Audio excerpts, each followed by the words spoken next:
Hello,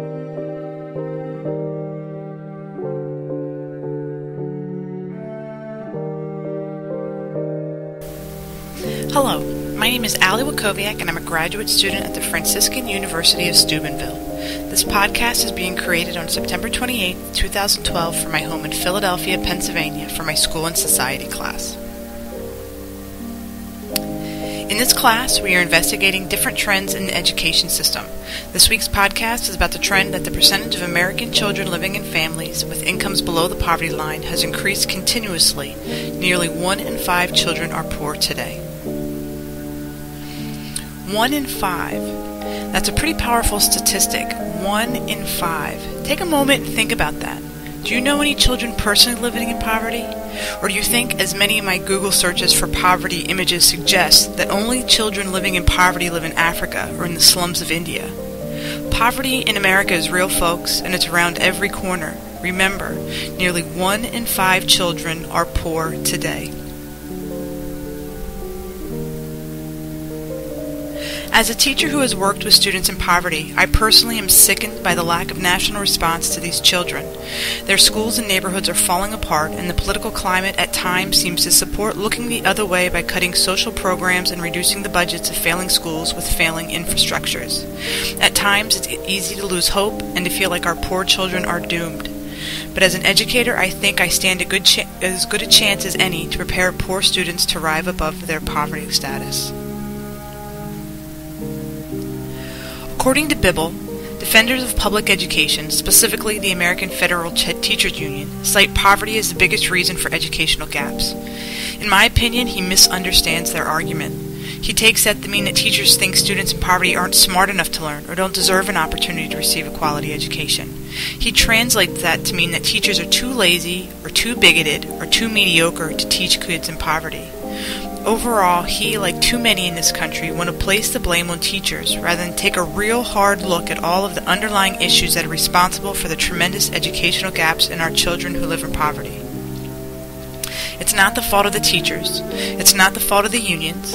It's not the fault of the creators of the standardized tests. It's not the fault of the parents. It's not the fault of the legislators. It's not the fault of our crumbling economy, at least not solely. They are all to blame, and so are others, and pointing fingers at one entity only will do nothing to fix this problem. It will only continue to polarize all of the people and entities who should instead be coming together to find realistic and effective solutions based on science and research, not heated emotions, to make things right with our poorest children. According to Jensen, the effects poverty has on the young brains of developing babies and children are scientifically documented and cannot be ignored. Children growing up in poverty are less likely to develop a wide range of emotions and as a result often react with inappropriate emotions. Children growing up in poverty are more likely to have trust issues. Children growing up in poverty are more likely to encounter multiple stressors over a longer duration that can cause permanent damage. Children growing up in poverty are more likely to lack coping skills. Children growing up in poverty are more likely to lack focus. Children growing up in poverty are more likely to exhibit bad behavior. Children growing up in poverty are more likely to have poor social judgment. Children growing up in poverty are more likely to lack creativity.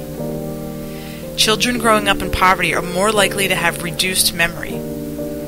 Children growing up in poverty are more likely to have a reduction of brain reproduction that accelerates aging. Children growing up in poverty are more likely to have elevated cortisol levels, which makes them more violent. Are you getting the picture? This list is documented by sound science and research. Children growing up in poverty are more likely going to be a challenge and have developmental delays already by the time they get into their kindergarten classroom, before one single teacher has had the opportunity to fail them. That is the elephant in the room Biddle or our politicians or our education system or our national public do not want to address. And until they do, the cycle, I fear, will continue.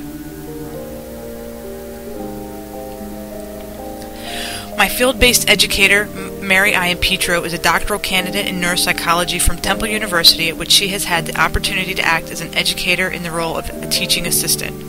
She has had the opportunity to complete internships in the neuropsychology department at both the Children's Hospital of Pennsylvania and at St. Christopher's Hospital for Children, both located in Philadelphia and both nationally acclaimed. At both of those hospitals, she worked with younger children or toddlers. I drew upon her experience in both of these areas the other day when we spoke on the issue of children in poverty. According to Dr. Payne, students from poverty have a much smaller vocabulary from their peers and find it common for students from poverty to speak in incomplete sentences and use a 400 to 800 word vocabulary. I asked Mary if she found it more challenging to communicate with students from poverty, or if she's found students struggle to understand her or their professors, and how does she combat that? At the college level, she claims, the most challenging communication is in students' writing. While she is quick to point out there are exceptions, she notes that students from lower socioeconomic status backgrounds tend to have more difficulty expressing themselves at an appropriate academic level through writing. It is difficult, she contends, to comment on vocabulary specifically, but many fundamentals of written communication are lacking. To combat this, she tends to try to help students on an individual level during office hours. From her experience as an intern, she notes that in younger children, individuals from poverty perform more poorly on verbal IQ tests, which have a vocabulary component. Sale and Sims claim that the language choices of the impoverished community incorporate slang, euphemisms, and terms relevant to survival. As habits develop, they claim students who routinely speak in less than scholarly language may not be able to even comprehend how to write a paper in a formal register. They find that teachers should find ways to accommodate these children by allowing them to turn in written assignments that allow them to incorporate their own language and individuality into it. I asked Mary her thoughts on this. She thinks everyone needs to be held to the same standards in scholarly writing. She adamantly finds that it will not be in the student's best interest at the college level or in the working world if he or she has been permitted to use slang and euphemisms in scholarly writing. She notes that very few individuals, especially students, speak in scholarly language in their casual conversations, and that all students, regardless of their background, need to be taught the skill of professional and scholarly writing. ESL students, she notes, are required to learn to write professionally in a second language. As far as expressing individuality, she states that scholarly writing is not creative writing, and it's not the activity to express individuality. She thinks there should be other outlets in education where students can express their individuality, such as creative writing, art class, music class, etc. I also spoke with her about Jensen's research about brain-based research and asked if she could share any of her observations from working at CHOP and at St. Chris. She states that financial poverty very often corresponds with poverty of experience, and experience, especially in young children with developing brains, absolutely impacts brain development. As young children grow and develop, she notes that they go through both sensitive periods and critical periods of brain development, during which times experiences are necessary for brain development and development of specific cognitive abilities, such as vision and language. She finds that if children are not exposed to the necessary environmental stimuli, which is often more frequently the case in impoverished environments, these skills may be very difficult or impossible to acquire. Based on the research of Jensen and others, it would be real easy as an educator to give up on our nation's poorest children and say educating them just can't be done. And I'm sure some teachers do that, but from my experience working in an inner city school, most teachers do not. Most teachers go the extra mile the best they can to educate their students. The research suggests that there is much that can be done. According to the video High-Performing, High-Poverty Schools, relationships and education are two factors that enable students to move beyond their poverty status. The video claims that many people who have moved up the socio-economic ladder from poverty acknowledge that they were able to do that because a teacher, a counselor, or a coach took a personal interest in them.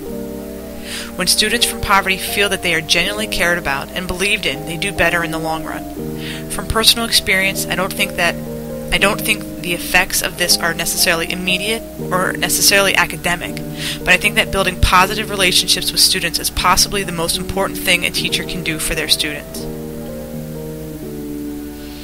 Another thing teachers can do is try to look at education from the eyes of their parents. Gorski discredits many of the myths surrounding poverty, such as the myth that poor people have no work ethic or that poor parents are not interested in being actively involved in their child's education. He lists many different suggestions for eliminating the education gap, but acknowledges none of his suggestions will be easy or immediate. In the interim, he lists strategies teachers can incorporate immediately, such as becoming educated about class and poverty, making school involvement accessible to all families, addressing colleagues who perpetuate stereotypes and prejudices, just to name a few. In my classroom, the biggest strategy I can incorporate that he suggests is to continue to reach out to low-income families even when they appear unresponsive. Teachers need to make a regular effort to communicate with their families via multiple methods. While email is becoming a more and more common mode of communication, teachers need to understand that not all parents have access to email. I think it may be natural for teachers to give up trying to make contact if the parent is not responsive, but they need to find ways to reach out. Poverty in this country is the big elephant in the room that the leaders of this country are desperately trying to ignore. But with statistics like 1 in 5 children are living in poverty, it is getting harder and harder to ignore, and hopefully true efforts will soon be made to eliminate this problem. I hope you have learned a little bit about the issues surrounding poverty and education. In my next podcast, I will delve further into the issues surrounding education and poverty, more specifically poverty in the urban school. Thank you all very much for listening, and have a good night.